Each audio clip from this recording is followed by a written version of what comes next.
What if I told you that your conscious mind is merely the tip of a vast psychological iceberg, and that the true forces governing your behaviors, dreams, and desires lie hidden beneath the surface, inaccessible to your awareness yet dictating your every move? Welcome, I am Professor, and today we shall embark on an exploration of the human psyche that will forever transform how you understand yourself and others. This is Clinical Psychology Part 2 and Psychoanalysis. By the conclusion of our session today, you will comprehend three fundamental aspects of the mind: the structural architecture of your psyche, the powerful unconscious forces that drive human behavior, and the revolutionary therapeutic approach that allows us to access these hidden dimensions of mental life. Observe this iceberg. The small portion visible above water represents your conscious awareness, the thoughts and feelings you can readily access. But beneath the surface lies the vast unconscious mind, containing repressed desires, forbidden impulses, and childhood traumas that continue to influence your adult behavior. I recall a patient, let us call her Anna O, who suffered from inexplicable paralysis of her right arm. No physical cause could be found. Through our psychoanalytic work together, we discovered that her symptoms emerged precisely when she harbored unconscious hostile wishes toward her father, whom she was nursing during his terminal illness. Her mind, unable to consciously accept these forbidden feelings, converted her emotional conflict into physical symptoms. Understanding these unconscious processes will transform how you interpret your own behaviors, dreams, and relationships, revealing the hidden motivations behind seemingly irrational actions. You see in the thumbnail for this video a person appearing divided, half composed, half in evident psychological distress. This illustrates precisely what we shall explore today: the constant battle between conscious control and unconscious impulses that creates the fundamental tension within the human psyche. Today's examination will provide you with insights into 1. Why you sometimes act against your own conscious intentions. 2. How your childhood experiences shape your adult personality. 3. What your dreams reveal about your repressed desires. 4. How psychoanalysis can bring unconscious material into consciousness. Before we delve into the depths of psychoanalytic theory, I must first explain how this revolutionary approach to understanding the mind came into being. In the late 19th century, the dominant approach to treating mental disturbances relied upon hypnosis. Working alongside my colleague, I observed that when patients under hypnosis spoke freely about traumatic memories, their symptoms often improved, a phenomenon we termed catharsis. This discovery suggested that unconscious psychological forces could manifest as physical symptoms, a condition we called hysteria. However, I soon abandoned hypnosis in favor of a more reliable technique: free association. I instructed patients to recline upon a couch where they could not see my face and encouraged them to speak whatever came to mind without censorship. This method revealed something extraordinary. When patients were permitted to speak freely, patterns emerged that pointed to unconscious conflicts, typically of a sexual or aggressive nature, rooted in childhood experiences. Consider the case of a young man who compulsively washed his hands dozens of times daily. Through free association, we discovered that this behavior stemmed from an unconscious conflict. As a child, he had experienced sexual impulses that his strict religious upbringing deep. Dirty, unable to resolve this conflict consciously, his mind displaced the sense of moral contamination onto his hands, which he then felt compelled to cleanse repeatedly. What made this discovery so revolutionary? For the first time, we could see that neurotic symptoms were not random or meaningless but symbolic expressions of unconscious psychological conflicts. They represented the mind's attempt to manage unacceptable impulses and painful memories by keeping them repressed. I ask you now to consider, what behaviors in your own life might serve as symbolic expressions of unconscious conflicts? Perhaps a persistent fear of commitment that protects you from reliving childhood abandonment, or an inexplicable dislike of an individual who unconsciously reminds you of someone who once caused you pain. The implications were profound. If psychological symptoms had meaning, they could be interpreted and resolved through a process of bringing unconscious material into consciousness. This was the birth of psychoanalysis, a method of investigation, a theory of mind, and a therapeutic approach designed to alleviate psychological suffering. But what exactly is this unconscious mind that produces such powerful effects on behavior? To answer this question, we must examine the architecture of the psyche itself.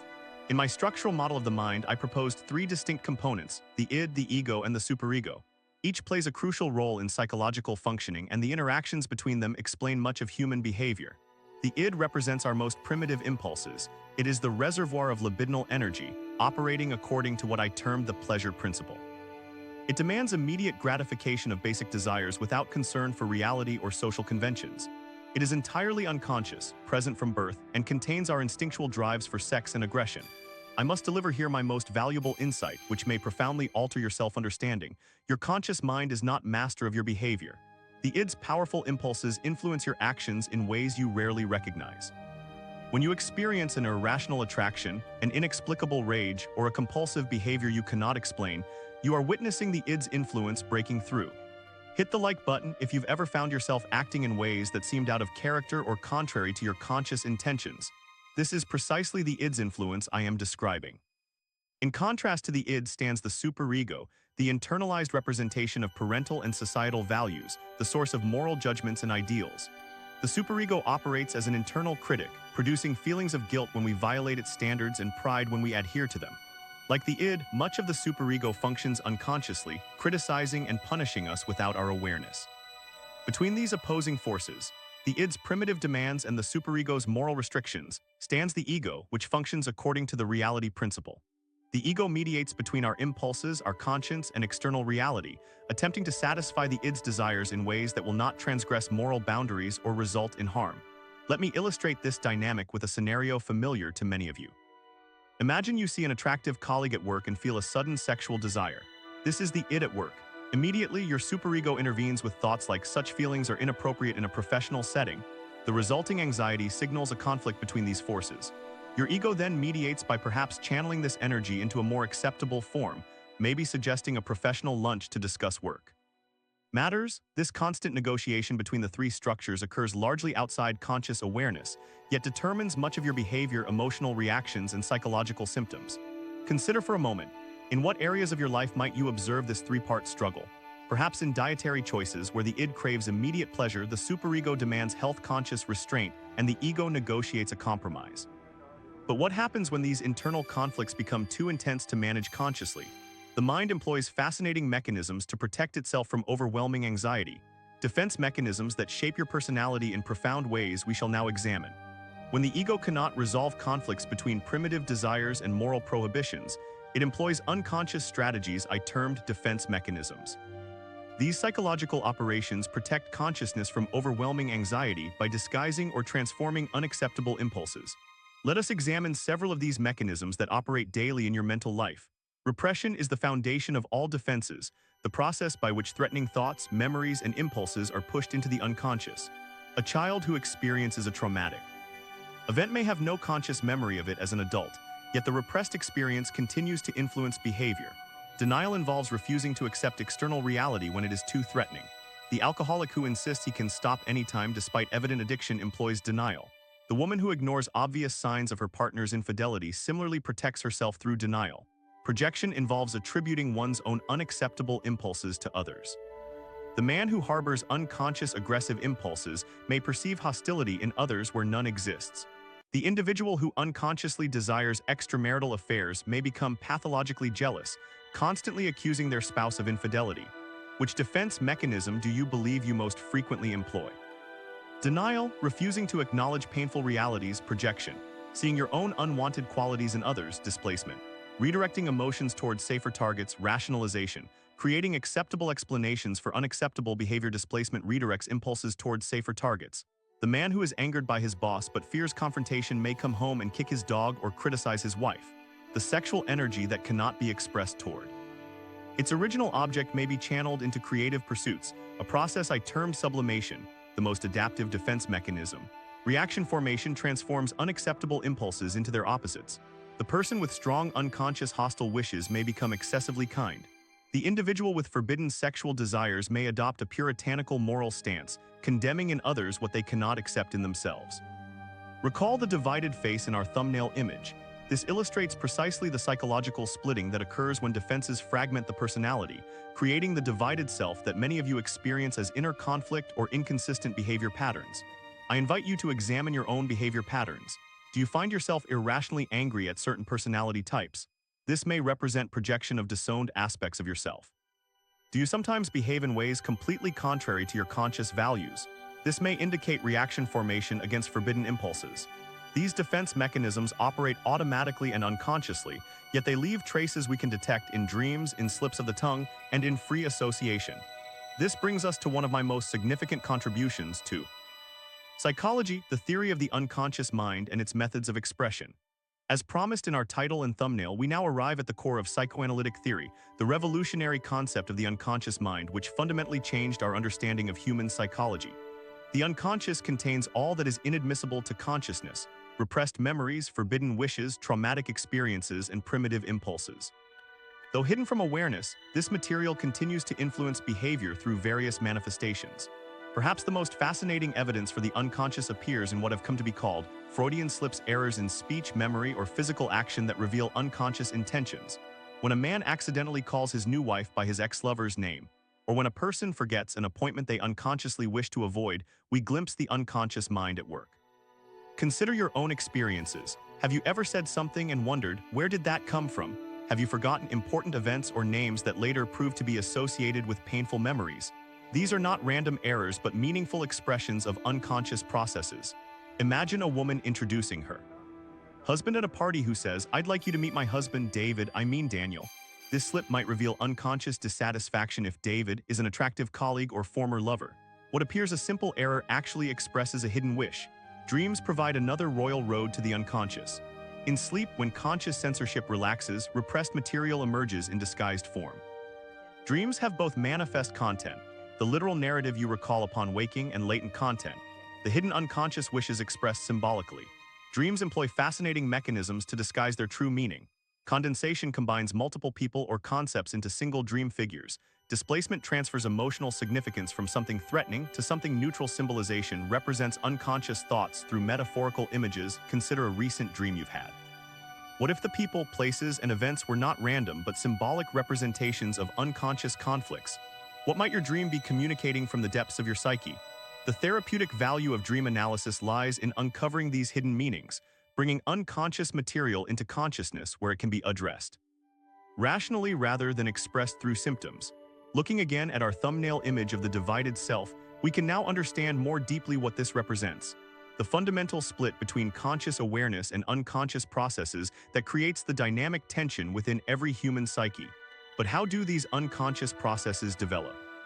To answer that question, we must examine my most controversial yet profound theory, psychosexual development, which explains how childhood experiences shape the adult personality. Perhaps no aspect of my work has generated more controversy than my theory of psychosexual development.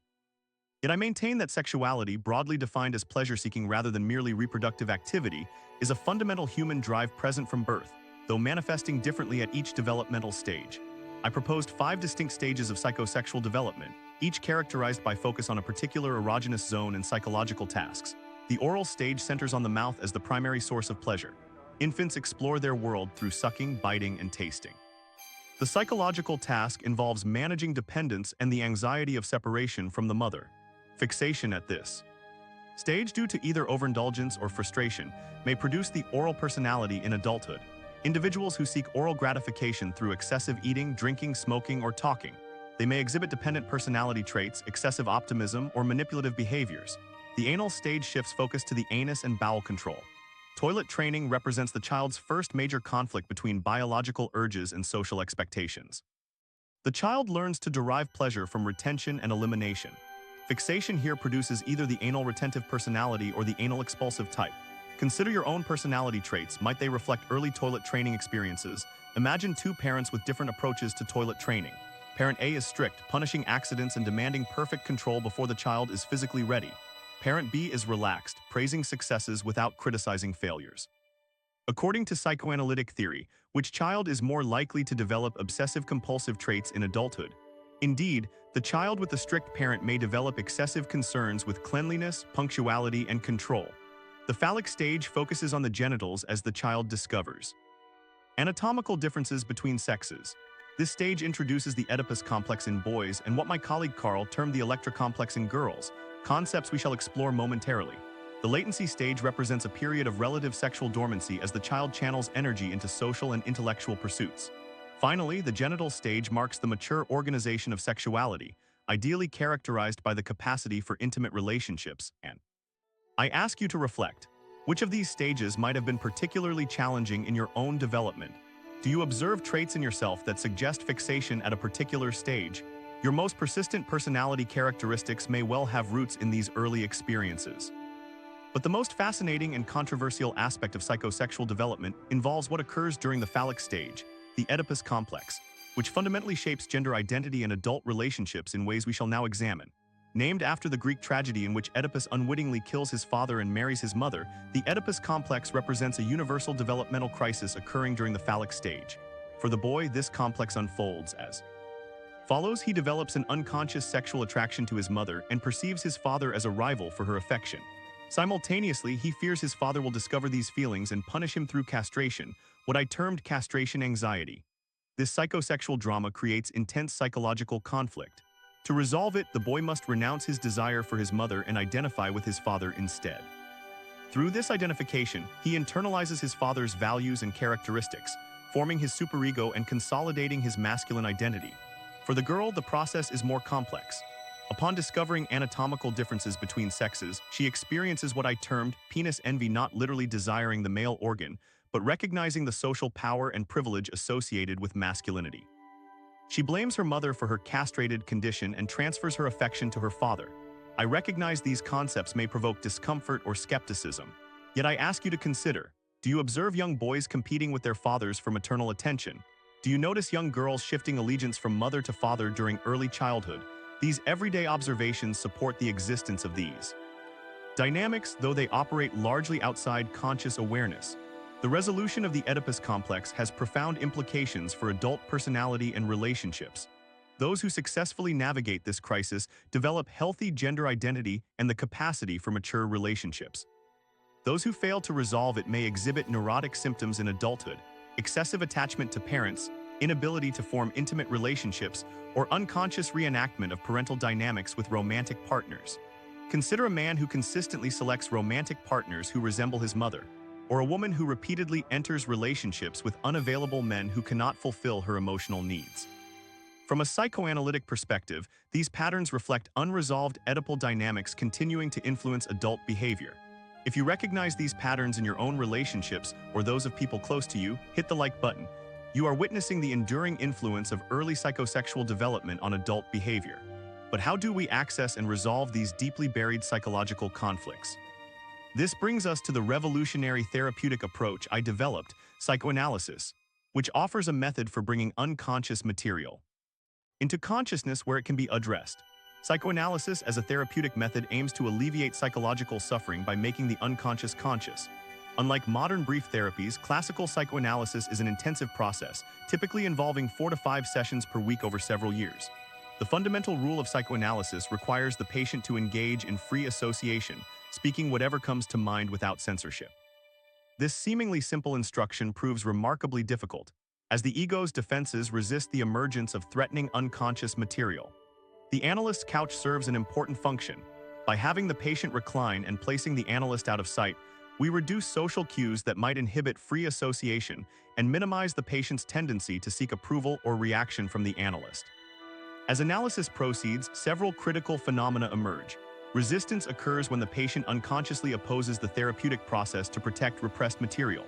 This may manifest as forgetting appointments, arriving late, changing the subject when approaching sensitive topics, or experiencing sudden drowsiness during sessions. Far from being obstacles, these resistances provide valuable information about what material is most threatening to consciousness. By analyzing resistance, we gain insight into the nature of the repressed material. Consider your own psychological blind spots. What topics do you avoid in conversation? What aspects of yourself do you find difficult to examine? Your resistance identifies precisely where the most valuable psychological insights may lie. Transference represents another crucial phenomenon wherein the patient unconsciously transfers feelings and attitudes originally directed towards significant figures from childhood, typically parents, onto the analyst. The patient may experience the analyst as critical, nurturing, seductive, or abandoning, revealing the nature of early relationships. By analyzing transference, we gain access to the patient's unconscious relational patterns. When a female patient perceives her male analyst as disapproving despite his neutral stance, we glimpse her relationship with her father. When a male patient feels inexplicably angry at his female analyst, we may be witnessing displaced aggression toward his mother. Consider the case of a 35-year-old male patient who became enraged when I announced a 2-week vacation.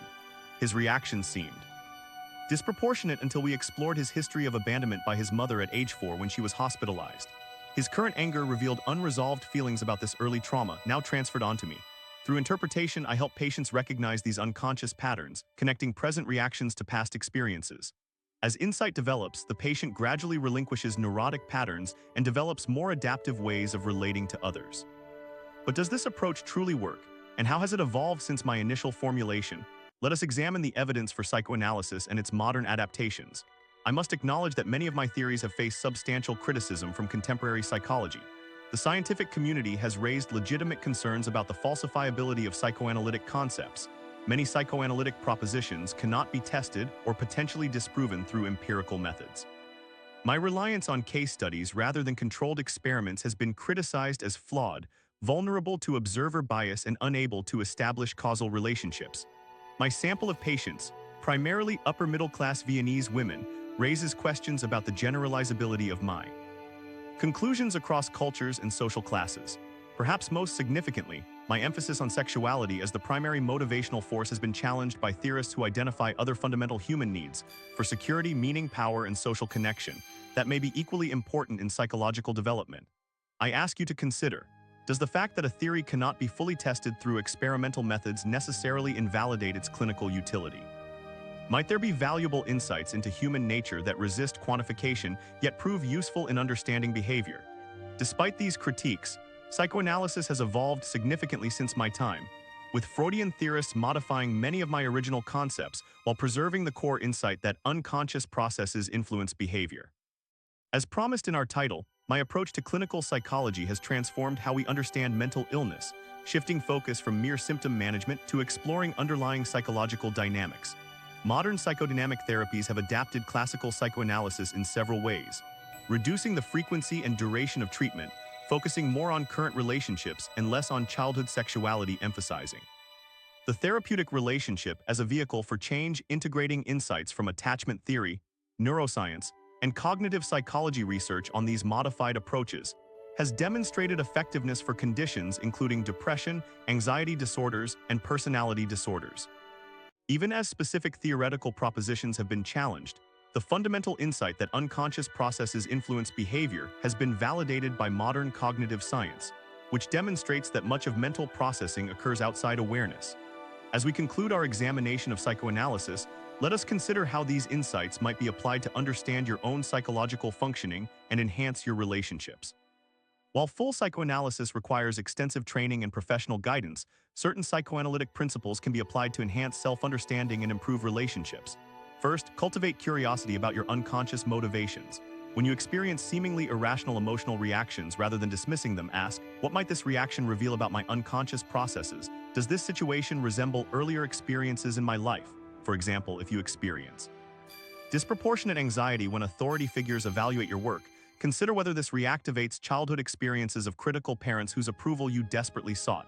Recognizing these connections can help you respond more adaptively to present situations. Second, pay attention to recurring patterns in your relationships. Do you consistently choose partners who are emotionally unavailable? Do you sabotage relationships when they become too intimate? Do you repeatedly encounter the same conflicts with different people? These patterns may reveal unconscious relational templates formed in childhood. I invite you to reflect. What relationship patterns have you repeated throughout your life? With whom did you first establish these patterns, and what unconscious needs might they serve? Third, examine your dreams as potential expressions of unconscious wishes and conflicts. While professional dream analysis requires specialized training, you can begin by recording dreams immediately upon waking and noting emotional themes, recurring symbols, and associations to elements in the dream. Fourth, recognize defense mechanisms in your behavior. When you find yourself denying obvious realities, projecting your feelings onto others, or rationalizing questionable decisions, you glimpse your ego's attempts to manage anxiety. Greater awareness of these mechanisms increases your capacity to choose more adaptive responses. Take a moment to identify your most common defense mechanism from these options. Rationalization, creating logical justifications for behaviors actually driven by unconscious motives. Projection, attributing your unacceptable impulses to others. Denial, refusing to acknowledge painful realities. Displacement, redirecting emotions towards safer targets. Recognizing your characteristic defenses is the first step toward developing greater psychological flexibility. Finally, consider how your early experiences shaped your personality development. Were your basic needs for security, validation, and autonomy adequately met?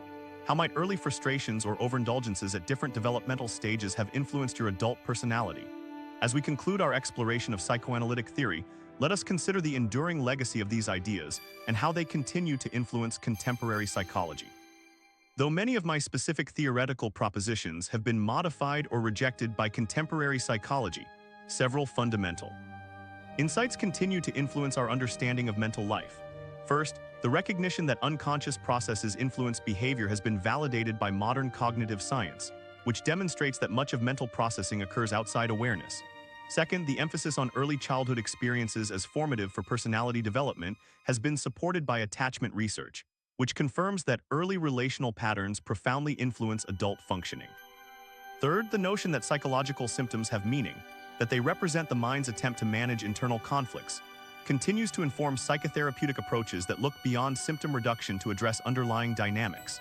Fourth, the development of the talking cure, the idea that verbalization of emotional experiences in the context of a therapeutic relationship can alleviate psychological suffering, remains the foundation of most contemporary psychotherapies. I leave you with one actionable insight from psychoanalytic theory. Increased self-awareness is the foundation of psychological freedom. By bringing unconscious material into consciousness, whether through therapy, self-reflection, or creative expression, you gain greater choice in how you respond to internal and external demands. In our next exploration of clinical psychology, we shall examine how my students and colleagues, and others, modified psychoanalytic theory to create new therapeutic approaches that address the limitations of classical psychoanalysis while preserving its most valuable insights. I invite you to share in the comments below. What aspect of psychoanalytic theory resonates most strongly with your personal experience? Have you observed unconscious processes influencing your behavior in ways you previously failed to recognize? If you found value in today's examination of the human psyche, I encourage you to subscribe to continue our psychological exploration. And remember, as I have always maintained, greater self-knowledge, though sometimes painful to acquire, offers the only path to authentic psychological freedom. Until our next session, I am Professor, wishing you greater insight into the fascinating complexity of your own mind.